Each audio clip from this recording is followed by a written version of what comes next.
Notes बनाया था, net से भी बहुत सारी चीज़ें ज्योग्राफी के लिए भी देखी थी। जी। हिस्ट्री के लिए मैंने स्पेक्ट्रम फॉलो करी थी। उसके फैक्ट्स देखेंगे तो एक ही चीज़ बार-बार आपके दिमाग से होके गुज़रेगी तो ज़्यादा अच्छे से याद भी होगा। पीवाईक्यूज़ सॉल्व करें, पुराने साल के प्रश्न ज़रूर हल करें। ख़ास तौर पे जनरल साइंस में और एनवायरनमेंट इकोलॉजी में हम देखते हैं कि बहुत सारे क्वेश्चंस रिपीटेड आते हैं। हेलो दोस्तों, नमस्कार। स्वागत है एक बार फिर से एक नए वीडियो में। आज के हमारे गेस्ट हैं UP PCS 2023 selected Ankit Tiwari sir. Sir का सिलेक्शन एसडीएम की पोस्ट पर रैंक 19 के साथ सिलेक्शन हुआ है। सर हमारे तरफ से और जो प्यारे छात्र वीडियोज देख रहे हैं उनकी तरफ से भी हमारे चैनल पर स्वागत है। बहुत-बहुत शुभकामनाएं आपको। बहुत-बहुत धन्यवाद। जी। मैं प्रतापगढ़ से हूँ बेसिकली, प्रतापगढ़ के भंगवा गाँव से हूँ जी। और मैंने इलाहाबाद यूनिवर्सिटी से ग्रेजुएशन किया है, बीएससी केमिस्ट्री से करी है। जी। उसके बाद एमएससी केमिस्ट्री से करी है। जी। उसके बाद मैं इनकम टैक्स के इंस्पेक्टर के पद पे चयनित हुआ था एसएससी के माध्यम से। जी। इस समय प्रमोट होके आयकर अधिकारी के पद पे लखनऊ में कार्यरत हूँ जी। और पीसीएस में अभी 19वीं रैंक एसडीएम के पद पे चयनित हुआ हूँ। जी। और हम जानना चाहेंगे सर, इस एग्जाम में आपका मीडियम क्या रहा? इंग्लिश मीडियम से। जी। अभी ये फाइनली इस बार आपको सक्सेस मिली। इस यूपी पीसीएस में आपका कौन-सा अटेम्प्ट रहा? ये मेरा यूपी पीसीएस में छठा अटेम्प्ट था और 5वां साक्षात्कार था। जी। सर इसके अलावा भी जैसे यूपी के अलावा और भी यूपीएससी एग्ज़ाम आप देते थे या फिर केवल इसी को? नहीं, यूपीएससी भी देते थे पहले जी। और यूपीएससी के साथ यूपी पीसीएस भी देते थे। सर यूपीएससी में अगर बात करें उसमें आपने कितने टाइम आप अटेम्प्ट दिए? यूपीएससी में मैंने अपने सभी अटेम्प्ट दिए थे और साक्षात्कार तक पहुँचे थे, जी। लेकिन उसमें फाइनल सिलेक्शन नहीं हुआ। जी। अगर बात करें सर, फाइनली 5 अटेम्प्ट आपको लग गया इस बार सिलेक्शन हुआ। लेकिन अगर क्या सबसे बड़ी मिस्टेक क्या कहा जा सकती है, जो आप इस बार इम्प्रूव किए और कहाँ लगता था कि हमारी मिस्टेक यहाँ कर रही है? देखिए एग्ज़ाम के लिए जो सिलेक्शन के क्राइटेरिया हैं, जी। उसमें से हर चीज़ में मैंने थोड़ा-थोड़ा इम्प्रूव किया जी। और कोई एक चीज़ सुधारने से सिलेक्शन फाइनल नहीं मिलेगा, वो जो सारी चीज़ों में थोड़ा-थोड़ा सुधार करना पड़ेगा। जी। नौकरी के साथ तैयारी करने की वजह से मुझे ज़्यादा समय लग गया, जी। क्योंकि उतना समय नहीं निकल पाता था। इस बार मैंने टाइम मैनेजमेंट अच्छा किया, अधिक समय निकाला अपने लिए। जी। मैंने आंसर राइटिंग अच्छी करी, मैंने स्टडी भी अच्छी करी, नोट्स बनाए। जी। पहले से जो नोट्स थे उनको अच्छे से रिफ़ाइन किया। जी। तो कह सकते हैं कि लगभग सारी चीज़ें ही बेहतर करी पहले से, जी। जिसका नतीजा रहा कि फाइनल सिलेक्शन रहा। जी। सर अगर हम बात करें तो जैसे कि इसके लिए कोई कोचिंग लिया था स्टार्टिंग में या फिर सेल्फ स्टडी से यहाँ तक आप पहुँचे?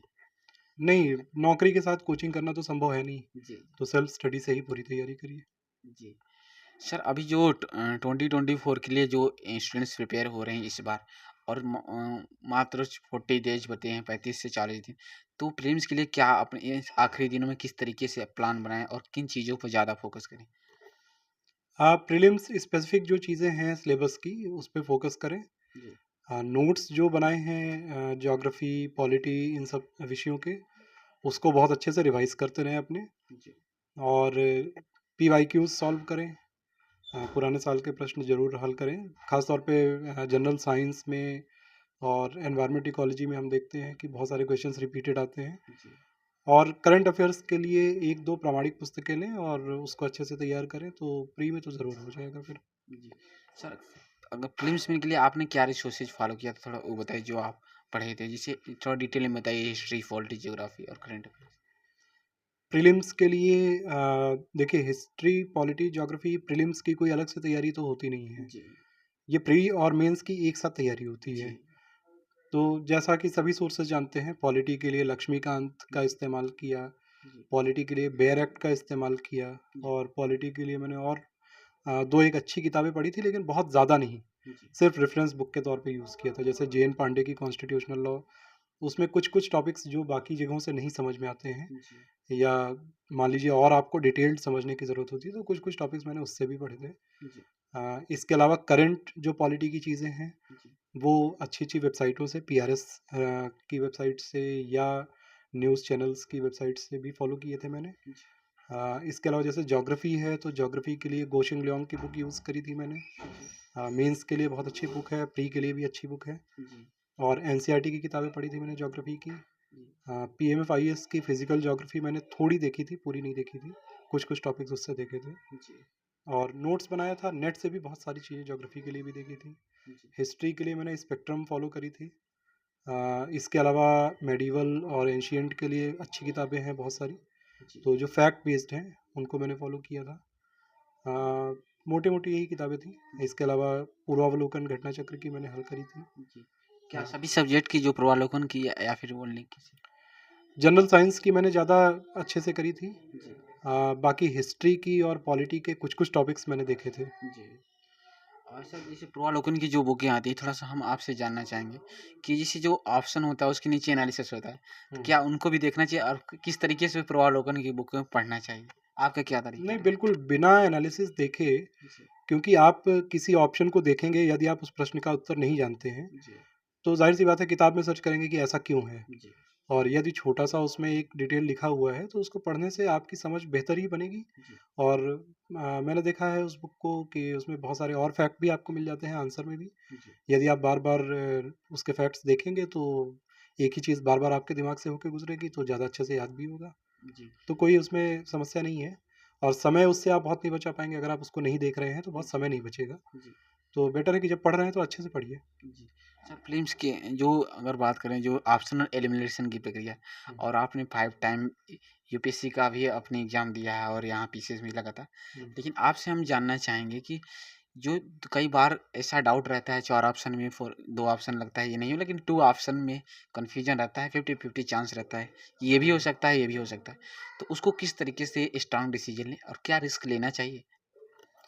नहीं, बिल्कुल, अगर आप 50-50 पर हैं, तो रिस्क लेना जो है वो पॉज़िटिव है मेरे हिसाब से। जी, यदि आप चारों में से किसी ऑप्शन में श्योर नहीं हैं, तो फिर कभी रिस्क मत लीजिए। जी, यदि आप 2 ऑप्शन पे हैं डाउट में, तो रिस्क ले लेना बहुत अच्छा है। जी, और यदि आप अच्छे से रिवाइज़ करे रहेंगे, तो मुझे लगता है कि अगर आपको क्लियरली आंसर नहीं भी याद आ रहा है, जी, तो आपका हंच जो है वो सही आंसर की तरफ आपको ले जाएगा। जी, तो बेटर है कि अगर आप 50-50 हैं और आपने अच्छे से रिवाइज़ किया है, तो जो आपका मन कह रहा है कि सही है, जी, उस पे आपको प्रयास करना चाहिए लगाने के लिए। जी, लेकिन इसके साथ ही ये भी देख लेना चाहिए कि आपका ओवरऑल स्कोर क्या जा रहा है एग्ज़ाम में। जी, यदि आपको लग रहा है कि बिना 50-50 वाले क्वेश्चन सॉल्व किए आप अच्छी स्थिति में हैं, जी, मतलब यूपी पीसीएस में मुझे लगता है 100 से ऊपर कट ऑफ मुश्किल ही जाएगा कभी। जी, तो यदि आप 95 से 100 के बीच में बिना डाउट वाले क्वेश्चंस किए हुए पहुंच रहे हैं जी, और कॉन्फिडेंट है कि आपने अच्छा किया है, तो बहुत अननेसेसरी भी करने की ज़रूरत नहीं है। 10-5 क्वेश्चंस आप लगा सकते हैं। सारे क्वेश्चंस में आपको 50-50 ज़रूरत नहीं है लगाने की। जी, तो एक स्मार्ट डिसीजन लेना है आपको, जी, अपनी उस परिस्थिति के हिसाब से जो एग्ज़ाम में है, जी, जिस तरह की आपकी तैयारी है, उस हिसाब से स्मार्ट डिसीजन लेना है जी। आपको। सर आप जॉब के साथ तैयारी करें और थोड़ा-सा हम आपसे जानना चाहेंगे क्या-क्या चैलेंजेस इस जॉब के साथ आपको आए करने के लिए? जैसे फाइनली क्या होता है कई बार कमिंग टाइम नहीं मिल पाता है, लेकिन इसके क्या-क्या चैलेंज आपने फेस किया? देखिए, जॉब के साथ बहुत सारे चैलेंजेस हैं। समय का तो बहुत बड़ा चैलेंज है ही है। जी, इसके अलावा थकान होती है शारीरिक और मानसिक। जी, और अक्सर ऐसा होता है कि नौकरी में बहुत सारी चीज़ें आ जाती हैं काम की, कि आप 2-2 3-3 दिन तक, 4-4 दिन तक बिल्कुल समय नहीं दे सकते अपनी पढ़ाई को। जी, जी, तो उन सबको टैकल करते हुए अपने लिए समय निकालना, पढ़ना, लगे रहना, एक मोटिवेशन बनाए रखना, वो थोड़ा चैलेंजिंग तो होता ही है। जी। स सर एक क्वेश्चन का जेन्युइन डाउट होता है कि टाइम मैनेजमेंट कैसे करें? और आपसे अच्छा कोई नहीं जानता है क्योंकि आप जॉब के साथ हर चीज़ों को मेंटेन करते हैं। तो टाइम मैनेजमेंट के लिए कैसे किस तरीके का आप प्लान बनाते हैं? क्या स्ट्रेटजी होती है? देखिए, समय जितना भी आप दें, पूरा ईमानदारी से दें। जी, मतलब 3 से 4 घंटे भी अगर आप पढ़ रहे हैं, तो पूरे फ़ोकस के साथ पढ़ें जी, और थोड़ा स्मार्टली पढ़ाई करें, जी, बहुत अननेसेसरी चीज़ें ना पढ़ें। जी, टाइम मैनेजमेंट की दिक्कत तब भी आती है जब आप बहुत सोर्सेज़ फ़ॉलो करने का प्रयास करते हैं। जी, एक ही विषय के बहुत सारी किताबें आप उठा लेंगे, तो जी, फिर टाइम मैनेजमेंट में दिक्कत होगी। जी, यदि आप नोट्स बना रहे हैं, एक बार समय देना होता है। यदि आप और नोट्स बनाने का काम जो होता है, वो मेरे हिसाब से एंटरटेनिंग होता है, जी, क्योंकि मैंने तो बहुत उसको एन्जॉय किया था। जी, तो अगर आप अच्छे-अच्छे सोर्सेज़ 4-5 सोर्सेज़ से पढ़ के और नोट्स में बना रहे हैं, जी, तो उस समय तो बोरिंग कुछ है नहीं, बोरियत की कोई बात नहीं है, टाइम मैनेजमेंट की कोई दिक्कत नहीं होनी चाहिए। जी, ख़ास तौर पे उन विद्यार्थियों की जो पूरा समय दे रहे हैं अपना। जी, एक बार आपका नोट्स तैयार हो जाए, फिर उसको रिपीट करना, उसको रिवाइज़ करना और नई-नई एडिशंस करना, वो थोड़ा-सा थकाऊ होता है मानसिक तौर पे। जी, तो उसके लिए अगर आप 3-4 घंटे का समय फ़ोकस के साथ कर रहे हैं, तो मुझे लगता है कि मतलब अच्छा खासा समय आप जो है डेडिकेट कर रहे हैं अपनी पढ़ाई के लिए। सर, टेस्ट सीरीज़ के लिए क्या सजेशन रहेगा आपका? फ़िल्म्स के लिए आपने कोई टेस्ट सीरीज़ फ़ॉलो किया था और टेस्ट सीरीज़ लगाना चाहिए कि नहीं?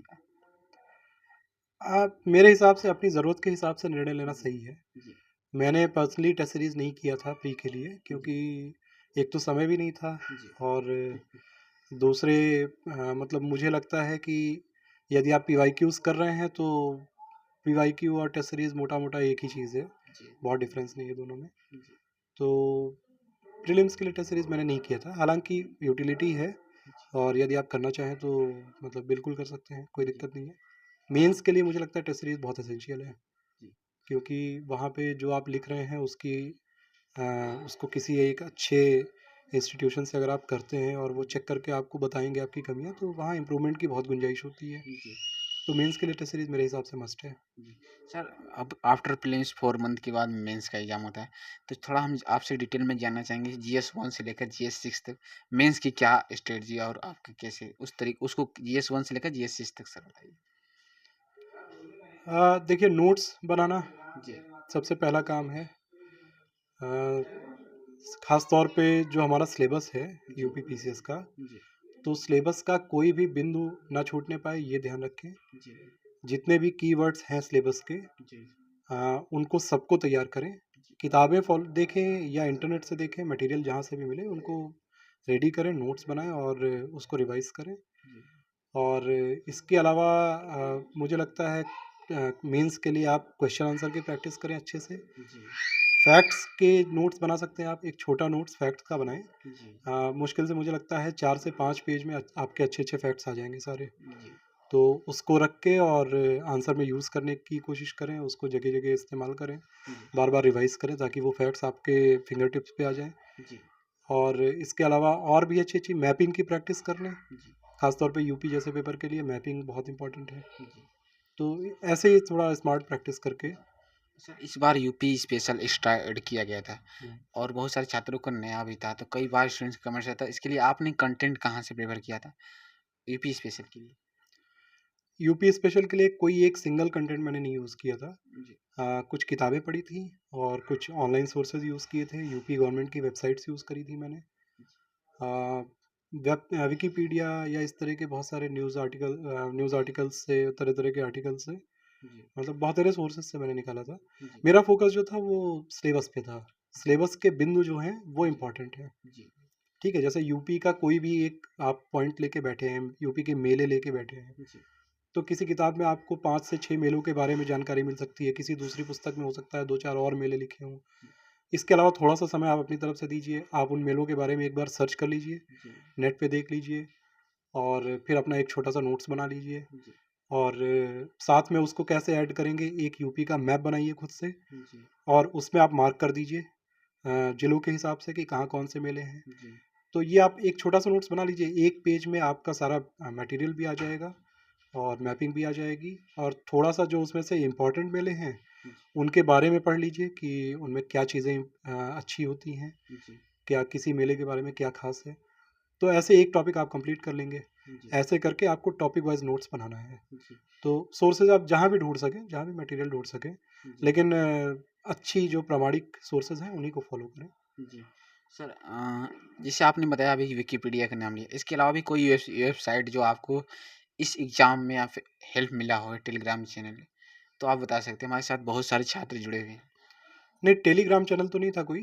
जी, मैंने मोस्टली वेबसाइट्स यूज़ करी हैं। जी, तो निवेश मित्र की वेबसाइट है, उस पे पॉलिसीज़ देखी थी सारी लगभग। जी, इसके अलावा पीआरएस लेजिस्लेटिव मैंने बताया था, जी, उससे यूपी के लिए ख़ास तौर पे और भी बहुत सारे न्यूज़ आर्टिकल्स जैसे आते रहते हैं, जी, हिंदुस्तान टाइम्स है, हिंदू है, टाइम्स ऑफ इंडिया है, इन पे आर्टिकल्स आते रहते हैं। जी, तो इतने से काम हो गया था। जी। और सर, तो एक क्वेश्चन हम आपसे रहेगा कि एक बेस्ट आंसर लिखने के लिए क्या-क्या क्वालिटीज़ होनी चाहिए और आंसर लिखते समय किन चीज़ों का ध्यान रखें? कुछ कीज़ पॉइंट बताइए सर। देखिए, एक बेस्ट आंसर मुझे लगता है अब तक लगभग सबको क्लियर है कि एक छोटा-सा इंट्रोडक्शन, जी, जिसमें आपको कुछ डिटेल नहीं करना है ज़्यादा, सिर्फ़ विषय वस्तु के बारे में थोड़ा-सा इंट्रोड्यूस कराना है, जी, और उसके बाद पॉइंट वाइज़ रिस्पॉन्स दीजिए। जी, जो प्रश्न का विषय है उससे भटके नहीं, उसके मतलब बिंदु के आस-पास ही रहें। जी, जो वो पूछ रहा है क्वेश्चन जी, उसको ट्रीट करने की कोशिश करें, कुछ और नया उसमें बढ़ाने की कोशिश ना करें और फैक्ट्स का इस्तेमाल करें। जैसे महिलाओं के लिए अगर कोई क्वेश्चन है तो महिलाओं के लिए जो भी डेटा है आपके पास एनसीआरबी का, एनएफएचएस का, जी, इनका इस्तेमाल करें जी, और ऐसे शुरुआत करें आंसर की कि मतलब वो रेलेवेंट लगे। ऐसा नहीं कि किसी लेमैन ने लिखा हो, ऐसा जी, लगे कि हाँ आपने चीज़ें पढ़ी हुई हैं जी, और उस हिसाब से आप प्रेजेंट कर रहे जी, हैं। और थोड़ा-सा डिटेल करके लिखें, थोड़ा फैला के लिखें। जी, बहुत मैंने देखा है कुछ लोग बहुत क्लोज़ लिखते हैं, जी, जी, तो मैं भी पहले ये गलती करता था। तो होता क्या है कि वो प्रेज़ेंटेबल कॉपी नहीं लगती है थोड़ी-सी। जी, थोड़ा डिटेल लिखें, थोड़ा फैला के लिखें ताकि दूर से देखने पे एग्ज़ामिनर को चीज़ें साफ़ और स्पष्ट नज़र आ जाएँ। जी, और अंडरलाइन करें जहाँ-जहाँ ज़रूरी हो। जी, अंडरलाइनिंग की आदत बना लें, लिखते-लिखते अंडरलाइन जो आपको लगे कि इम्पोर्टेंट पॉइंट है, आप जब लिख रहे हैं उसी समय तुरंत अंडरलाइन कर दें उसको। जी, और फ्लो चार्ट, मैप्स का इस्तेमाल करें जी। जहाँ ज़रूरत हो। सर मेंस के एग्जाम में करंट अफेयर्स कितने दिन पुराना नेसेसरी होता है अगर बात करें तो? मेंस के लिए करंट अफ़ेयर्स मैंने अलग से नहीं पढ़ा था। जी, वैसे 1 साल के करंट अफ़ेयर्स के पीडीएफ बहुत मिल जाते हैं मार्केट में, लेकिन मैंने उनको फ़ॉलो नहीं किया था। जी, मैंने टॉपिक वाइज़ ही पढ़ाई करी थी। जब मैं एक टॉपिक को पढ़ रहा था तो उसमें जैसे मैंने न्यूज़ आर्टिकल सर्च किए तो करंट चीज़ें भी दिख गई मुझे। जी, जी, अ, ये जो भी वजह हो, समयाभाव की वजह हो या जो भी हो, जी, तो मैंने 1 से लेके 6 तक सारे पेपरों में ऐसा ही किया था। जी, मैंने अलग से करंट अफ़ेयर्स के पीडीएफ नहीं पढ़े थे मेंस के लिए, टॉपिक के साथ ही तैयारी करी जी। थी। सर एसी का जो पेपर होता है थोड़ा-सा आपसे जानना चाहेंगे कि कई बार आपने मतलब लिखा है, तो क्या एसे को पॉइंट वाइज़ लिखना चाहिए या फिर पैराग्राफ में लिखना चाहिए? और एसे के थोड़ा और भी कुछ चीज़ें जो आप करते थे अपने आंसर राइटिंग में, ऐसे के लिए थोड़ा बताइए? पॉइंट वाइज़ ऐसे का तो कोई मतलब नहीं है, वो लॉन्ग आंसर हो जाएगा। जी, ऐसे मतलब किसी भी बाउंड्रीज़ में बंध के नहीं होना चाहिए। जी, ऐसे जो है फ्री फ्लोइंग होना चाहिए। जी, और कितना भी आप मतलब शॉर्ट इंट्रोडक्शन या कंक्लूज़न के चक्कर में ना पड़ें ऐसे में। जी, अगर आप 1 पेज का इंट्रोडक्शन लिखना चाहते हैं, तो 1 पेज का इंट्रोडक्शन लिखें, रेलेवेंट लिखें। जी, और मतलब जैसे भी शुरू करें, कविता के साथ शुरू करें, कहानी के साथ शुरू करें, जी, क्वेश्चन्स के साथ शुरू करें। बहुत सारे स्टाइल्स हैं। जी, जो विषय को सूट करता है, जो आपकी लेखन शैली को सूट करता है, उसको फ़ॉलो करें। जी, और इसके अलावा ऐसे में ये ध्यान रखें कि मतलब विषय की एक क्रम बना रहे। जी, जैसे एक बात आपने ख़त्म करी तो दूसरी बात जो लॉजिकली नेक्स्ट बात आनी चाहिए, जी, वही शुरू होनी चाहिए। जी, तो इस तरह से जब कोई व्यक्ति ऐसे पढ़ रहा है तो उसको कभी अचानक से ये ना लगे कि मतलब मैं एकदम से कुछ नई चीज़ पढ़ने लग रहा हूँ। जी, उस वो पढ़ना शुरू करे एग्ज़ामिनर तो उसको लगे कि हाँ, एक ही बात कही जा रही है लगातार, जी,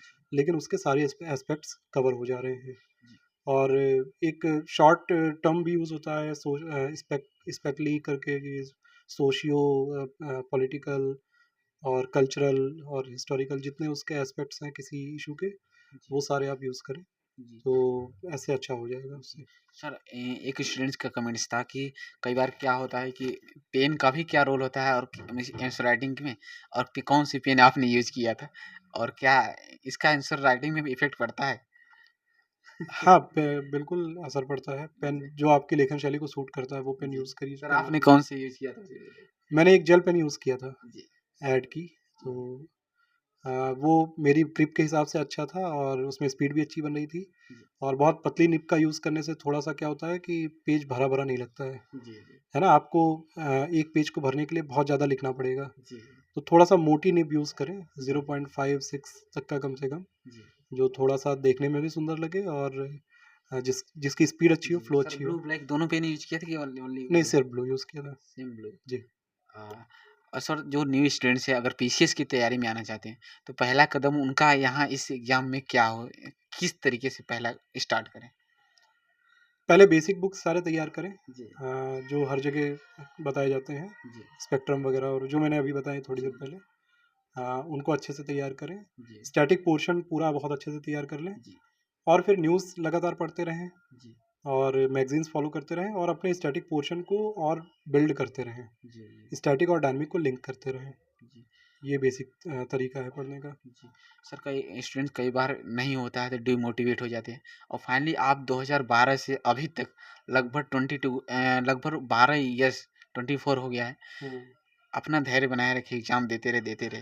तो सर उनको कैसे अपने मोटिवेशन बनाए रखें और किस तरीके से अपने आप को मतलब एग्ज़ाम प्रेशर हैंडल करें? देखिए, सिलेक्शन अगर आपकी चाह है जी, तो फिर कहीं न कहीं आपको लगे रहना पड़ेगा। या तो आप सेकंड ऑप्शन की तरफ जाएँ और लेकिन अगर आपको सिलेक्शन पाना है तो फिर मोटिवेशन बनाए रखना पड़ेगा। उसके लिए रास्ते मतलब मैं सुझाव दूँगा, बहुत सारे लोग सुझाव देंगे, लेकिन जी, आपको अपने अंदर से ही लाना पड़ेगा। जी, कोई ना कोई एक कारण आपको तलाशना होगा अपने जी, लिए कि क्या आपके लिए काम करता है। जी, किसी के लिए सोसाइटल प्रेशर होता है, किसी के लिए कुछ भी हो सकता है, जी, मतलब अच्छी नौकरी की चाह हो सकती है, ललक हो सकती है। तो समय के साथ-साथ थोड़ा डिमोटिवेशन होता है। जी, लेकिन आप हिम्मत बनाए रखें, अपनी पूरी क्षमता से प्रयास करें जी। और